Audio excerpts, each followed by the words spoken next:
Welcome to dot news. నేను ప్రియాంక. ఆ assembly నియోజకవర్గంలో కమ్మ సామాజిక వర్గం చెప్పిందే వేదం. వారికే అక్కడి ఓటర్లు ఎప్పుడూ పట్టం కడుతున్నారు.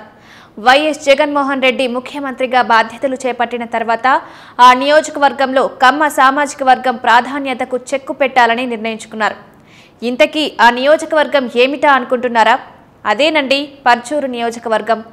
ఎన్నికల దృష్ట్యా అభ్యర్థులను ప్రకటిస్తున్న సీఎం జగన్ 7వ జాబితాలో పరుచూరు అసెంబ్లీ అభ్యర్థిగా కాపు సామాజిక వర్గ నాయకుడు ఎడం బాలాజీని ప్రకటించారు. అయితే పరుచూరు నియోజకవర్గానికి ఒక ప్రత్యేకత, ప్రాధాన్యత ఉంది. ఆ ప్రాధాన్యత కులం. ఇదేం ప్రాధాన్యత అనుకుంటున్నారా? అవును, అక్కడ వారిదే బలం. వారు అనుకున్నదే జరుగుతుంది. 1952 నుంచి ఇప్పటి వరకు కమ్మ సామాజిక వర్గం వారే ఎమ్మెల్యేగా ఉంటూ వస్తున్నారు. అటు కాంగ్రెస్లో కానీ ఇటు టీడీపీలో కానీ వారే గెలిచారు. అయితే మధ్యలో రెడ్డి సామాజిక వర్గానికి చెందిన గాద వెంకటరెడ్డి కాంగ్రెస్ పార్టీ తరపున ఎమ్మెల్యేగా గెలిచి మంత్రిగా కూడా పనిచేశారు. ఆయన మినహాయించి ఇక ఏ ఇతర సామాజిక వర్గానికి చెందిన వారు కూడా అక్కడ ప్రజాప్రతినిధులుగా గెలవలేదు. మరి ఏ ధీమాతో సీఎం జగన్ ఇక్కడ కాపు సామాజిక వర్గానికి చెందిన వ్యక్తిని అభ్యర్థిగా ప్రకటించారన్నది హాట్ టాపిక్ గా మారింది. కమ్మవారు అభ్యర్థిగా ఉంటే వారికి ఎక్కువ ఓట్లు వచ్చే అవకాశం ఉంది. ఇది చాలా సందర్భాల్లో రుజువైంది కూడా. అన్ని పార్టీల నుంచి పోటీ చేస్తే అభ్యర్థులు కమ్మవారే అయితే ఎవరి బలం వాళ్లకు ఎలాగూ ఉంటుంది. పార్టీలకు అతుక్కుపోయిన వారు ఆయా పార్టీలకు ఓట్లు వేయడం సాధారణం.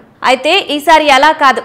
కమ్మ సామాజిక వర్గమంతా చంద్రబాబు నాయుడు వైపే ఉన్నట్టు కనిపిస్తోందని పరిశీలకులు వ్యాఖ్యానిస్తున్నారు. పరుచూరు నియోజకవర్గంలో 90,000 ఓట్ల వరకు కమ్మ సామాజిక వర్గం ఓట్లు ఉన్నాయి. 70,000 వరకు ఎస్సీ సామాజిక వర్గాలకు చెందిన ఓట్లు ఉన్నాయి. ఇక కేవలం కాపుల ఓట్లు సుమారు 25,000 పైన ఉన్నాయి. రెడ్డి సామాజిక వర్గం ఓట్లు 6,000కు మించి లేవు. ఇతర అన్ని రకాల బీసీ కులాల ఓట్లు మిగిలినవి ఉన్నాయి. ఈ నియోజకవర్గ ఓటర్లలో కమ్మ సామాజిక వర్గానికి చెందిన వారు మినహా మిగిలిన సామాజిక వర్గాల వారు పూర్తి స్థాయిలో ఒకే అభ్యర్థికి మెజారిటీ ఇచ్చే పరిస్థితి లేదు. అందువల్ల కమ్మేతర ఓట్లను ఎక్కువ ఎవరు రాబట్టుకుంటే వారు గెలుపుకు చేరువవుతారని రాజకీయ పరిశీలకులు భావిస్తున్నారు. ప్రస్తుతం పరుచూరు నియోజకవర్గానికి చీరాలకు చెందిన కాపు సామాజిక వర్గ నాయకుడు ఎడం బాలాజీని ముఖ్యమంత్రి వైఎస్ జగన్మోహన్ రెడ్డి వైఎస్ఆర్సీపీ అభ్యర్థిగా ప్రకటించారు. తెలుగుదేశం పార్టీ తరపున ఏలూరు సాంబశివరావు ఇప్పటికే 2 సార్లు ఎమ్మెల్యేగా గెలుపొందగా 3వసారి రంగంలోకి దిగుతున్నారని ప్రచారం కూడా సాగుతుంది. వైఎస్ఆర్సీపీ సమన్వయకర్తకు మాత్రం ఎమ్మెల్యేగా పోటీ చేసేందుకు ఇదే మొదటి అవకాశం. ఈ అవకాశాన్ని ఉపయోగించుకుని గెలవాలనే ఆలోచనలో ఎడం బాలాజీ ఉన్నారు. ఇప్పటి వరకు పర్చూరు నియోజకవర్గ వైఎస్ఆర్సీపీ ఇన్ఛార్జిగా ఉన్న చీరాల మాజీ ఎమ్మెల్యే ఆమంచి కృష్ణమోహన్ ఇటీవల కరణం బలరాం కుమారుడు కరణం వెంకటేష్ను దూషించారు. కులం పేరుతో కరణం వెంకటేష్ను తిట్టిన కారణంగా కమ్మ సామాజిక వర్గానికి చెందిన వారంతా ఏకమయ్యారనే విమర్శలున్నాయి. వచ్చే ఎన్నికల్లో కమ్మ సామాజిక వర్గానికి చెందిన వారు కాకుండా వేరే సామాజిక వర్గం వారైతే ఓడించాలనే పట్టుదలతో కమ్మ సామాజిక వర్గానికి చెందిన వారు అడుగులు వేస్తున్నారని రాజకీయ పరిశీలకులు అంటున్నారు. దగ్గుబాటి పురంధేశ్వరి భర్త దగ్గుబాటి వెంకటేశ్వరరావు 2014 వరకు పరుచూరు నియోజకవర్గానికి ప్రాతినిధ్యం వహించారు.